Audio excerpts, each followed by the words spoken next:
अरे का ए दीदी जी बैगन का तरकारी बनाए का स्पेशल ऑर्डर बा का भैया जी के बैगन का तरकारी खइला के बात छोट को देखो तड़ू हाथ में दिया लेके कब से धराव तनी धरते नहीं बढ़े बड़ी तार भैया गोल बड़ा मछली मारे अभी घरे अइबे ना कोई न। अच्छा है जेठानी जी एगो बात पूछी बताइबो रे ठीक न तनी एक बात बताई हमरा के तनी गवना के पहला रात वाला तन हमरा के बात बताई। ए छोटको हमार न सुहाग रात के तना न बढ़िया बीतल रहे न कि पूछो मत। अरे शर्माई मत राहुल को मम्मी तनी बताई ना खोल के कि भैया जी का कहाँ कहाँ टोनी या का कोई नी। दीदी जी पलंग पर बैठल रहनी हमसे पूछा भैया जी एनी ना घुंघुटा उठैनी या ना मुंह दिखाई दियनी। सही कहताड़ुए छोटको आवते आवते न मुहावा सटा लिया ने टांगवा फंसा लिया न मरना हच से। आ ये राहुल को मम्मी दर्द ना भइल का तारा सलियल का पहला दिन पूरा दर्द दिए। दीदी जी तरे तक जर लली मरत पौली त दर्द कौना बाती के होई कबे सब लोड सहलियली। हमरो के पहला राती राहुल को मम्मी बड़ा निक लागल तनिको दर्द ना बुझाइल हमरा के।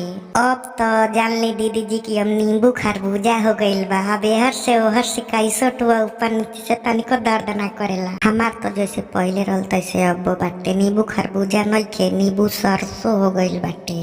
आजकल को लड़का सब आना प्यार करता न शादी के पहले बुला के होटल में बारी बगीचा में सब आर पार कर देता न। ए छोटको हमार तो मुँह देखाइयो ना भइल रहे बियाहे में सब काम भइल बियाहे में अपना सोनिया जी के मुँह हम देखले रहनी। चलिए दीदी जी छोड़ी सब बात सुहाग रात के हई बैगन का तरकारी बनाओ तनी आ खूब नीमन से खाई सभे। ये दुनिया में जितना मेहरारू बाड़ी सन सबके बैगन का सब्जी बड़ा निक लगेला। बैगन बड़ा लम्बा होला न ओ साइज का। हमारा के तो बैगन का सब्जी ना निक लगेला हमरा के केरा निक लगेला वो अपना सैया जी के मोटका केरा खइले मजा आला। जे वीडियो के देखता प्लीज चैनल के सब्सक्राइब कर दिया बताएं कि हमनी के सुहाग रात के कहानी कैसन लागल। नमस्कार दोस्तों, कैसे हैं आप लोग। उम्मीद करता हूँ अच्छे होंगे, स्वस्थ होंगे, तंदुरुस्त होंगे। दोस्तों ये वीडियो कैसा लगा जो कि भरपूर सुहाग रात का कॉमेडी वीडियो हम लाए थे बिल्लू विलेज कॉमेडी का, तो प्लीज़ बताइए और कमेंट करिए और चैनल वीडियो को लाइक भी करिए और प्लीज़ चैनल को सब्सक्राइब करिए। चैनल सब्सक्राइब नए हैं तो कर दीजिए क्योंकि हम हर रोज़ अच्छा वीडियो डालते हैं।